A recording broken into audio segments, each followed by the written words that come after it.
Hello everyone! To this video po ay gagawa po tayo ng cucumber at yogurt salad. Ayan, meron po tayo nitong cucumber. Ayan, meron tayo nitong cucumber na hiniwa ko ng maliliit.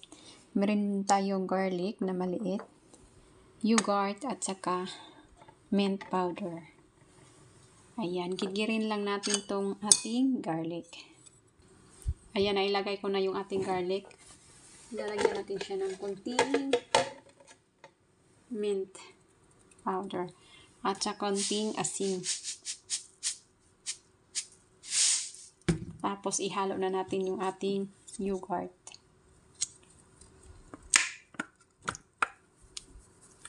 Tapos hahaluin lang natin siya hanggang ma-mix lahat at okay na ang ating cucumber salad. Ayan, naihalo ko ng mabuti at ito na yung ating cucumber salad.